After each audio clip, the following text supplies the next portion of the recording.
I swear Mortal Kombat 1 Chaos Reigns turned this game into MKX. I'd say this is easily the most balanced the game has been, and that's because most characters have something kind of cheap these days, which is a good thing. So let's tier list the Chaos Reigns update. You might want to grab something to eat, but speaking of something to eat, this video is sponsored by Factor. This fall, you can eat stress-free with Factor's delicious ready-to-eat meals. You can have chef-crafted, dietitian-approved meals anywhere, whether that's at home or at the office. Factor has me covered whether it's morning or night. Factor doesn't only have me covered at night though. In the mornings, I wake up and have their cold brew latte protein shake like I am right now. Like, it's just so good, man. It's my new go-to for coffee. But let's be real, Factor is helping me out in a way I'm embarrassed to admit, but I'm not a good cook, so I'd rather the excellent chefs at Factor do that and save me time as well. You get to choose from a weekly menu of 35 options. Some popular options that I enjoy are Protein Plus and Calorie Smart. There's also 60 add-ons to discover every single week, like breakfast, on-the-go lunch, snacks, and beverages. Obviously it tastes great, but underrated perk is how much money I save doing this rather than going to takeout and things like that. Factor is flexible. You can change your order every week. So if you want fresh, never frozen meals that are tasty and take all the work out of planning your meals, what are you waiting for? Head to factor75.com or click the link below and use code DIFF50 to get 50% off your first Factor box and 20% off your next month of orders. That's code DIFF50 at factor75.com to get 50% off your first box plus 20% off your next month of orders. Subscribe to the channel because now that we've gone through a lot of the release content, I will be doing Road to Rank 1 alongside Road to Warrior Shrine. At the moment, I am putting Ashrah in S, but she'll probably be going in the very bottom of S. She's all around solid, has all the tools you could ask for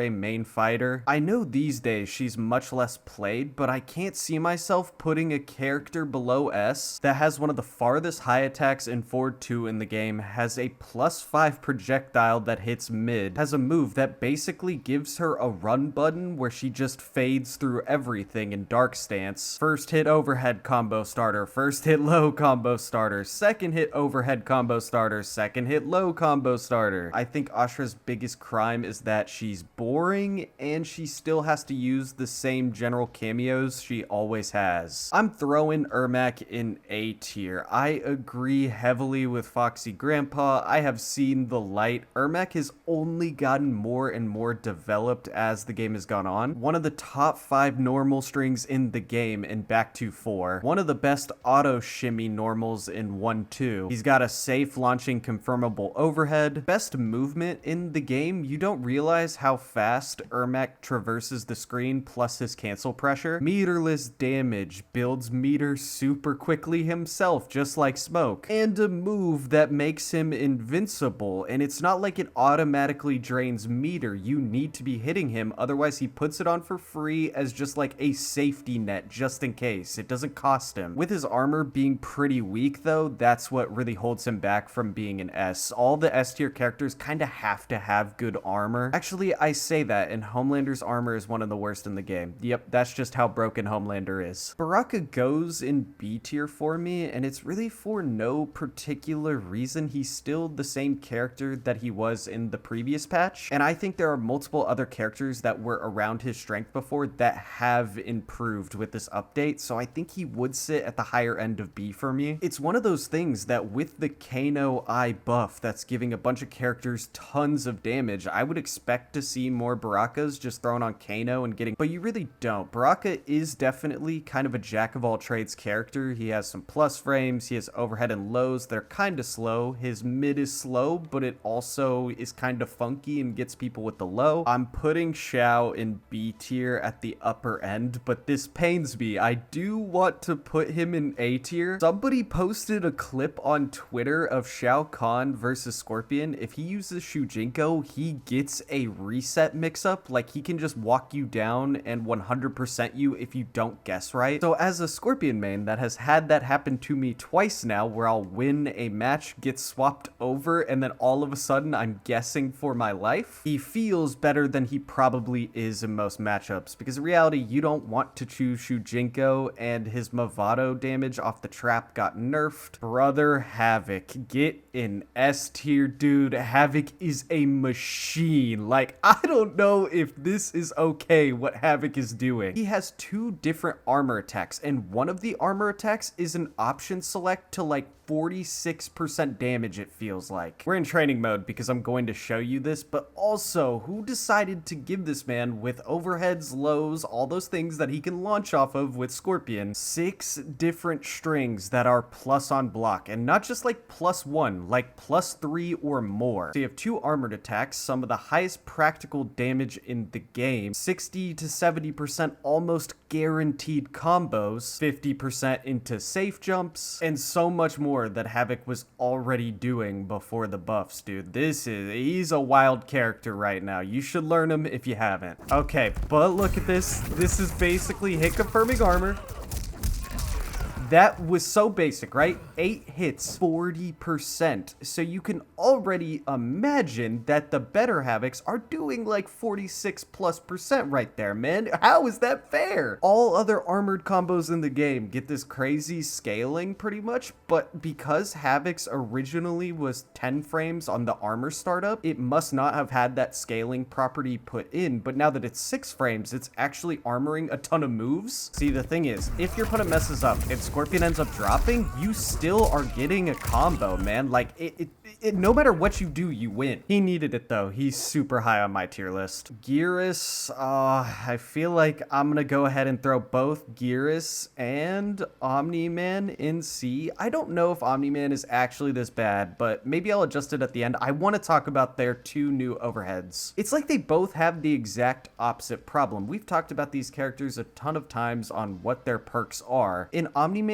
case, I just don't see why you would use that move based on the cameos he has to take. At this point, just take Sonya cameo, who's already really good with him, and just do her overhead kick in neutral that'll launch, and if it's blocked, it's +1 on block. If you go for this overhead, it starts up in what, 28 frames? Hitting that is almost impossible because of the startup animation, and you still need an ambush cameo like Mavado and Sonya that you've already been using with this character to convert off of it, meaning you can't choose a cameo to keep it safe on block. I mean, there are some things you can do with Sonya if you were far away and use the laser, because Geras is on the flip side, where Omni-Man is still taking his same cameos. His is just super unsafe, so he needs something to keep it safe. Geras's is still unsafe. It's like -15 on block, that overhead, but he gets that automatic spacing unless you're right up against your opponent when the opponent's cornered. The thing is, Geras's optimal cameos aren't these Mavado, Sonya type cameos that you need to launch. And in Geras's case, if he takes one of these ambush cameos instead, now he has a much harder time setting up his hourglasses in range because he has no way to make you stand there and block. Like a Jade Glaive, right? He can make you stand there while he puts it on, or Serena, stuff like that. If Geras could confirm off of this with one of his normal cameos, Geras would shoot up the tier list. Takeda I'm putting in C tier, and the way I see it is with those buffs to damage and light changes, Takeda is being set up in a way to probably get some new moves or big changes happening in the future. It was just harder for the team to get them out quite yet because he was the last DLC character from year 1. He still has the same gap problems. He still gets punished on everything, it seems. He does do a lot more chip damage and block damage now, so you don't feel like you just need to land hits. He also builds more meter for that reason, which is nice. But I do think the Sonya buffs help Takeda get out of D tier. However, that's a slippery slope. We've seen what Sub-Zero is like, having to rely solely on one cameo. You're basically playing the cameo, not the main character, so he stays in C. Kenshi is going right in S tier, and again, the only weakness he has is getting counterpicked. And on top of that, Sub-Zero got the buff, so he now has 2 ways he can freeze you to set up Ghost, which is crazy to me. But on top of that, with the striker buffs, he can set up this sandwich, not just having Ghost next to you, the sandwich where you're in between off any hit. And the issue with Kenshi is he'll never get a nerf, because I'd be willing to bet he's one of the least played character in 90% of the ranks. Like, he's only really played at the highest ranks, yet almost all Kenshis are like 215 in Combat League. It's crazy. Homelander top 1, and even if it's contentious to you, right? Say you don't think Homelander is top 1 anymore, all because he doesn't get the extra command grab damage, even though he still gets the mix and everything else it had. I don't care. I'm not moving him from that spot till we make it a point that this man needs a real nerf. Like, he doesn't need to be bad. He could be S. He just needs to be normalized, because it's not even his strength that's annoying. It's fighting against him. When you juggle him, it's giving you motion sickness. Every time you land a hit, it has to be awkward because he's half in the air. Even when he goes for something unsafe, it messes up your punishes. You can't get full damage, or you end up dropping out of nowhere. I've said enough about this character recently, and I can't believe he remained pretty much untouched. Look, I'm doing it. I'm throwing Raiden in B. Now, I do recognize that here in a mid-season patch, or in a few weeks, if NetherRealm drops a patch, right, this Kano Eye damage could get toned down. The reason I say that is when we had Goro's ambush buff a few months ago, it had extreme damage, and it did end up getting toned down. But when Raiden has you cornered, he's doing 50% damage, which is really good for him. I think his kit is alright. I don't know how you buff his kit to not re-break him again. The fundamentally hard part of his kit always has been that Raiden can kind of mash on you, and you are forced to down one him so he can't down one you. But that leads to you giving up your turn super often, because Raiden just blocks your down one, knowing you want to challenge it so bad. That is a very simple explanation, right? There's a lot of nuance, but I can't go too in depth. I'm more just saying he feels like one of the mashiest characters. It's not the players being mashy, but he'll be at the bottom of B tier for me as long as he has this damage, because I'm actually scared of getting hit by Raiden again, because I'm still getting slightly mixed up. He has Kano knives keeping him safe. You know, he's got some sauce. Johnny Cage is going in S for me, and you see I put him third. I really don't know the exact order I want to do of those three. I know Homelander is being put in 1, and Ashrah wouldn't be in the top 5, but I don't know exactly where to stick Johnny. Again, fundamentally the same character that won pretty much every offline tournament in a row. So he's definitely S, of course. I just don't know exactly where he sits until we get a new major, but I bet we'll see some crazy hype plays with the new hype mode buff. Kitana goes in S, and this is mostly in part to the Jax buffs. Yeah, cause Kitana synergizes so well with Jax, it's kind of a nightmare for anybody that needs to use cameo cancels. I played a Kitana that just literally didn't let me get back 3 off on block into Pharah, would just command grab me out every time. Obviously, Pharah is still really strong alongside other cameos, but right now, if you play Sonya cameo or Jax cameo, you are eating good. These buffs have changed the game. We're gonna get to another character after this that takes advantage of Sonya. Nitara is going in S as well. I don't know exactly where she'll end up in terms of final spot in S, but dude, Nitara Sonya might be the cheapest thing in the game. If she had more health, Nitara Sonya, I think, would be the best team in the game. Actually, I don't know. It's hard to say. But this new overhead move from Sonya with Nitara is just cheap, man.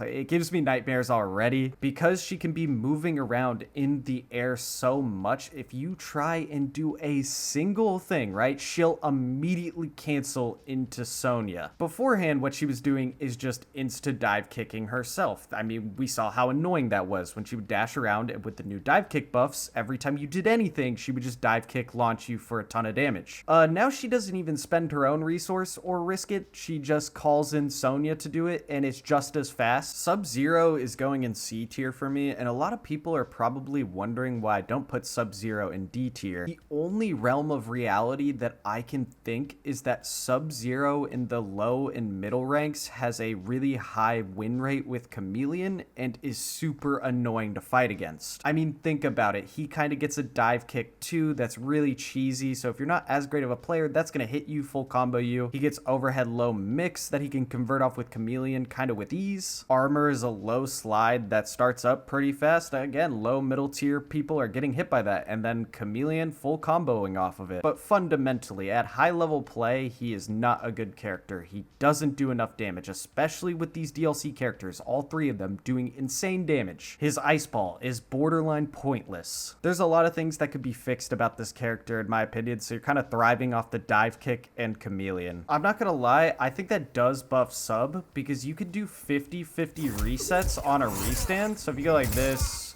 freeze, now the opponent is guessing because you have Mileena ball rule. So you can mind game with the low attack because you could do low and convert with Chameleon. You could do low overhead into ball roll. You could just go straight up ball roll. So while not game changing buff, I do think that buff alone would be nice. If you're a sub player, try that out yourself and let me know what you think, because I think that's a cool reset he now has. Peacemaker, D tier. He's actually who I consider to be the weakest character in the game, man. He has no character identity anymore. He excels at nothing, but also is pretty bad at a lot of things. There's really no point to pick Peacemaker, especially with the Sub-Zero cameo buffs and Motaro buffs. I mean, maybe either the Kano buffs with the laser or the Striker buffs he can combo off of again for more damage, but still, either way, oh, whoop-de-doo, he gets more combos. It doesn't solve all of the issues he has when he's not landing hits. Yeah, every character can get some damage aside from Sub-Zero with landing hits and doing combos. All right, I made a quick audible to the list. I moved Baraka up. As we were going, I tried to keep him at B to start the list off, you know, kind of varied, but Baraka in A. Liu Kang, the character that with all the new DLC releases and cameos, I think is like the king of being at the top of A. Fundamentally strong strike throw character, and now he can use the mid. It's not a game-changing thing by any means. We've seen other characters get that exact thing and change nothing. It is a damn shame, though, that Kano can't give this man throw combos because Liu Kang is getting like 74-75% damage combos with this eye laser. It's absurd. Shang Tsung goes in B for me. He's above Raiden for sure. Shang is a weird character at the moment. In some matchups, I do still think he's C because at the end of the day, you can't predict what cameo your opponent's going to use. And I think the other fundamental flaw is Shang's kit isn't really designed to launch off of these overheads. And it almost becomes a risk to you to not choose the cameo yourself with an overhead because say your opponent doesn't. You could have chosen a character with an overhead yourself to get the mix off of your new low string. Even though I don't think that's his best choice anyways, I still think Movado is pretty good with Shang. And the character is definitely like mid right now, but also he's game breaking, by the way. He has unblockable resets and nobody's talking about it quite yet, but it's kind of crazy. The ones I know about off the top of my head are if the opponent picks Goro and if the opponent picks Jax. And Jax is popular right now, so yeah, ground pound reset. The only way to get out of it is to armor. Reiko, I put in S. And Reiko will always be slept on in terms of people will think and see the flashy characters and be like, oh, Reiko can't be that good. But Reiko Tremor is still just cheap, in my opinion. There's not much more to say about this character. Just solid fundamentals mixed with Tremor, making every command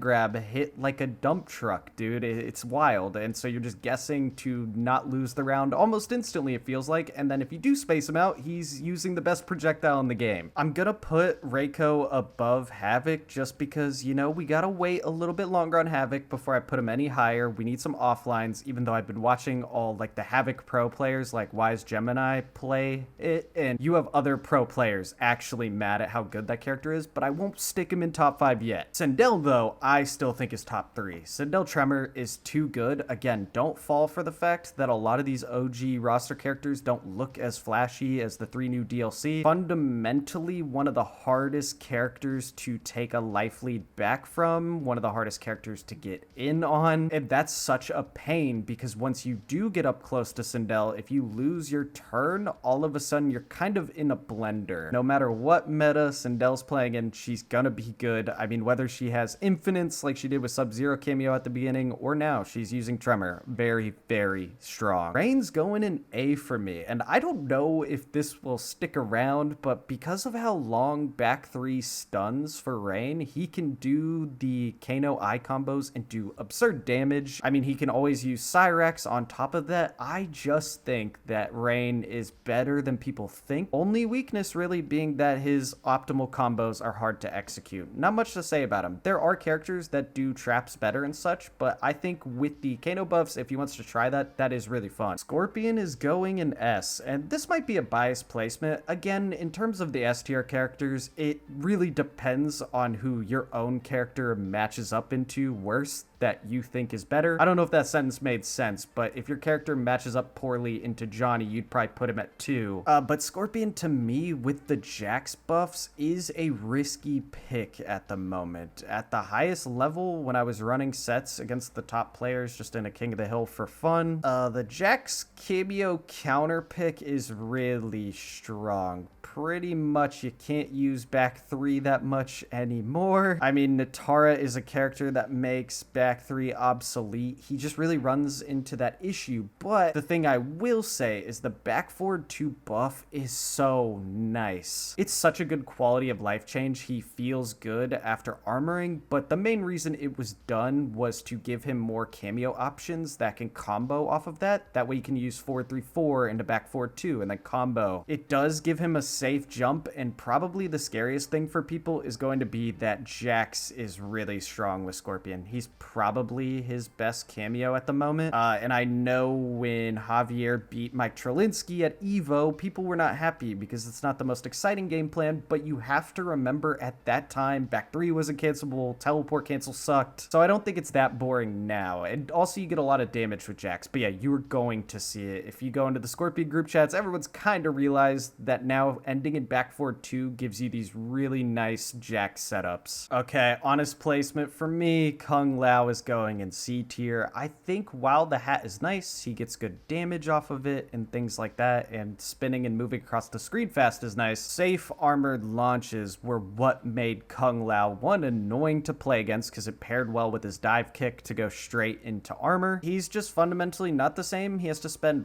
way too much resource, in my opinion. Just way too much. I don't know what you do. You might need to give him some better frames somewhere to bring him back up. But for right now, every Kung Lao I've played, I've just had a breath of fresh air. Li Mei's going in B for me. Li Mei is going in B tier. Her big thing is gaps and T-Rex arms. Her T-Rex arms cause her to get whiff punished all the time. That really is it. I mean, she's very similar to Takeda. I just think Li Mei has a little bit more in terms of actually landing some hits and not taking punishes. Li Mei, you don't have to get hit by the gaps if you don't want to. My Tanya reaction is that she's B. I 100% agree that she got gutted, but not because the safe armored launches got taken away. She was shadow nerfed. Her forward 2 is now 16 frames startup, I believe, so it got slowed down. That's tough. And there are a couple other silent nerfs. I just can't remember them all, but it's really crucial that not only do you lose your safe armored launch without having guidance, your best normal, considered the best mid in the game, gets nerfed to 16 frames. That's kind of tough. That's really tough. On top of that, it's not like you can spend Goro after the armor to keep it safe. You'll see already all the punish guide videos. If Tanya calls Goro right after the armor, you are still getting punished. Mileena is going in S for me at the moment, and that's because of the Sonya buffs. She had already creeped back up into S with how Sonya got buffed with her overhead, and now with even more Sonya moves, I like her a lot. She's really strong, kind of nutty. Her biggest crime is not having a meterless full screen projectile. If she had that so she couldn't get outspaced easily, it'd be kind of over, but you can use Sonya's projectile to do it a little bit. Quan Chi, I'm putting in B. Realistically, Quan Chi might be a C tier character, but I